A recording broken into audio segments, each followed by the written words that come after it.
Oke teman-teman, kali ini kita akan membedah sesuatu yang menarik banget, yaitu Panduan Kokurikuler 2025. Ini adalah sebuah kerangka kerja baru yang tujuannya mengubah kegiatan sepulang sekolah. Jadi bukan lagi sekedar kegiatan tambahan, tapi jadi pengalaman belajar yang benar-benar mendalam dan punya makna. Yuk kita lihat gimana caranya? Coba deh, kita renungkan sejenak. Selama ini kan kegiatan di luar jam pelajaran itu seringnya dianggap pelengkap aja. Nah, panduan baru ini ngajak kita buat mengubah cara pandang itu. Gimana kalau kegiatan kokurikuler itu justru jadi jantungnya proses belajar yang sesungguhnya? Wah, ini bisa mengubah segalanya ya kan? Ini dia peta perjalanan kita hari ini. Kita akan mulai dari konsep dasarnya, terus kita masuk ke 4 pilar utamanya. Setelah itu, kita bahas pentingnya kemitraan, lihat apa sih tujuan akhirnya, dan ditutup dengan pembahasan soal gimana kerangka ini bisa diterapkan secara fleksibel. Oke, kita mulai dari bagian pertama yang jadi fondasi dari semuanya. Konsep utama yang mendasari seluruh panduan ini adalah pembelajaran mendalam atau deep learning. Ini bukan soal teknologi canggih ya, tapi lebih ke soal gimana kita menciptakan pengalaman belajar yang benar-benar meresap ke dalam diri siswa. Jadi, apa sih sebenarnya pembelajaran mendalam itu? Ini jauh lebih dari sekedar transfer informasi.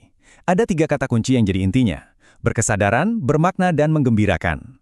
Artinya, setiap kegiatan itu dirancang supaya siswa benar-benar hadir seutuhnya, merasa relevan dengan kehidupan mereka, dan yang paling penting, mereka senang dan menikmati prosesnya.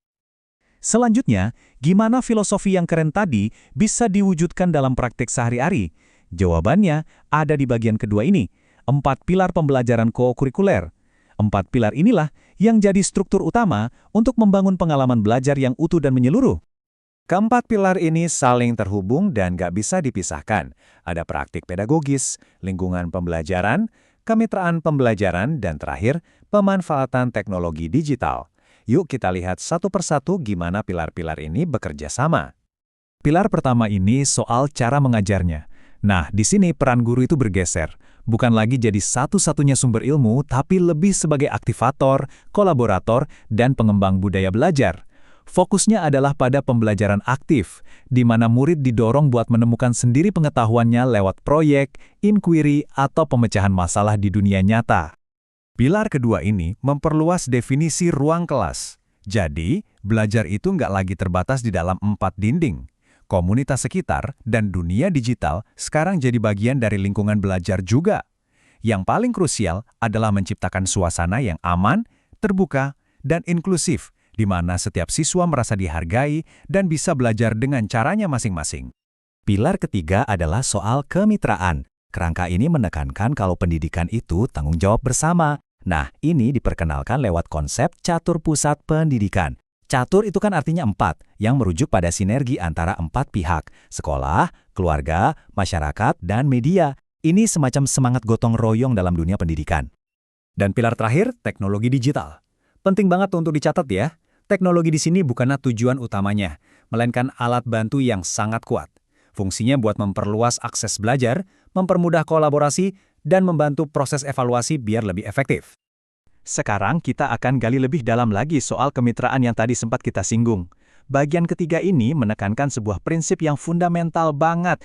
Pendidikan adalah tanggung jawab kita bersama. Di sini, kita bisa lihat pembagian perannya dengan jelas. Sekolah itu bertindak sebagai fasilitator utama. Keluarga jadi fondasi pertama penanaman nilai. Masyarakat jadi sumber kearifan lokal dan praktik dunia nyata. Dan media, perannya menyebarkan informasi positif dan inspirasi. Semuanya harus bekerja sama. Kita udah bahas fondasi dan pilar-pilarnya. Sekarang, pertanyaan penting di bagian keempat ini adalah, sebetulnya, untuk apa sih semua ini dilakukan? Apa tujuan besar yang ingin dicapai? Jawabannya ada pada angka ini, 8. Angka ini jadi kunci yang mewakili tujuan akhir dari seluruh kerangka kerja kokurikuler ini. Penasaran kan? Apa itu 8? Yuk kita lihat. Intinya begini, semua kegiatan kokurikuler ini dirancang untuk jadi jembatan antara teori di kelas dengan praktik di dunia nyata. Tujuannya cuma satu, membangun 8 dimensi profil lulusan secara utuh. Dimensi-dimensi ini mencakup kompetensi yang esensial banget buat masa depan. 3 di antaranya adalah kemampuan bernalar kritis, kreativitas dalam mencari solusi, dan kemampuan berkolaborasi. Selain itu, ada juga dimensi lain seperti komunikasi, literasi digital, karakter dan kemandirian. Jadi ini bukan lagi soal hafalan, tapi benar-benar pengembangan karakter dan keterampilan nyata. Kita sampai di bagian terakhir, dan ini mungkin salah satu bagian yang paling memperdayakan. Jadi, kerangka ini bukanlah seperangkat aturan yang kaku dan harus diikuti plek-ketiplek, melainkan sebuah panduan yang sangat fleksibel. Perbandingan ini menunjukkan perbedaan yang mendasar. Pendekatan lama yang kaku itu seringnya memaksakan satu ukuran untuk semua. Sebaliknya, kerangka fleksibel ini justru mendorong sekolah untuk beradaptasi, menyesuaikan program dengan kebutuhan unik siswanya, dan bahkan menjadikan kearifan lokal sebagai sumber belajar yang sangat berharga. Ini beberapa contoh konkret penerapannya. Sekolah bisa aja menerapkan pembelajaran lintas disiplin ilmu, atau mengadopsi gerakan pembentukan karakter seperti G7KAIH, yaitu Gerakan 7 Kebiasaan Anak Indonesia Hebat, atau bahkan merancang model uniknya sendiri yang digali dari kekayaan budaya lokal. Jadi, otonomi ada di tangan tiap sekolah. Pada akhirnya, semua ini bermuara pada satu visi besar yang diringkas dalam kutipan ini, yaitu membentuk generasi penerus yang gak hanya cerdas secara akademis, tapi juga sehat fisik dan mentalnya, punya karakter yang kuat, dan yang terpenting, benar-benar siap menghadapi tantangan zaman.